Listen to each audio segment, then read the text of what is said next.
হাজার হাজার কোটি টাকার খেলাপি ঋণ এবং ব্যাংক ও শেয়ারবাজার কেলেঙ্কারির অন্যতম হোতা শেখ হাসিনার বেসামরিক বিনিয়োগ বিষয়ক উপদেষ্টা সালমান এফ রহমান।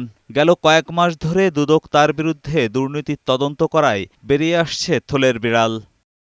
দুদকের তথ্য বলছে, ২০১৫ সালে আইএফআইসি ব্যাংকের চেয়ারম্যান পদে বসেন সালমান এফ রহমান। ছেলে শায়ান এফ রহমানকে বানান সহসভাপতি।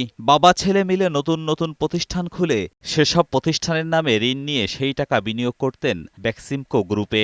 এভাবে কাগজি প্রতিষ্ঠানের নামে ২৩৭৫ কোটি টাকা আত্মসাতের অভিযোগ ওঠে সালমান এফ রহমানের বিরুদ্ধে। যদিও দুদকের অন্য একটি নথির তথ্য বলছে, অন্তত ১৪টি কাগজি প্রতিষ্ঠানের মাধ্যমে আইএফআইসি ব্যাংক থেকে আত্মসাৎ করেছেন ৭,২২৯ কোটি টাকা।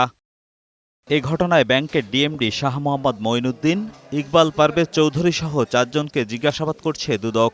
একই অভিযোগে বৃহস্পতিবার ব্যাংকের আরও কয়েকজন কর্মকর্তাকে জিজ্ঞাসাবাদ করার কথা রয়েছে।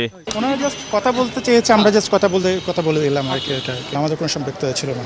আমার আইডিয়া নেই, আমি এখানে আসছি নতুন এসেছি, আমি আসছি ৬ মাস হয়েছে। মানে আমি আসছি যে ফেব্রুয়ারি মাসে গত বছর। এটা আমি জাস্ট ৩ মাস ৪ মাসের জন্য যেটা ছিল ওই জন্য আমাকে ডেকেছে যে কি অবস্থাটা জানার জন্য। এদিকে যুক্তরাষ্ট্রে ৯টি ফ্ল্যাট সহ ৬৮ কোটি টাকার অবৈধ সম্পদ অর্জন ও ৯৭ কোটি টাকা সন্দেহজনক লেনদেনের অভিযোগে সাবেক এমপি আব্দুস সোবহান গোলাপের বিরুদ্ধে মামলা করেছে দুদক।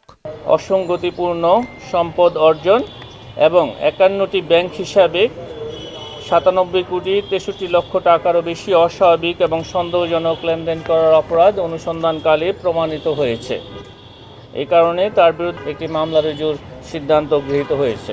এছাড়া ইসলামী ব্যাংক থেকে এস আলম গ্রুপ সংশ্লিষ্ট প্রতিষ্ঠানে ১,০৯২ কোটি টাকা আত্মসাতের মামলায় ২০ জনকে দেশত্যাগে নিষেধাজ্ঞা দিয়েছে সংস্থাটি। এজাজুল হক মুকুল, বৈশাখী সংবাদ, ঢাকা।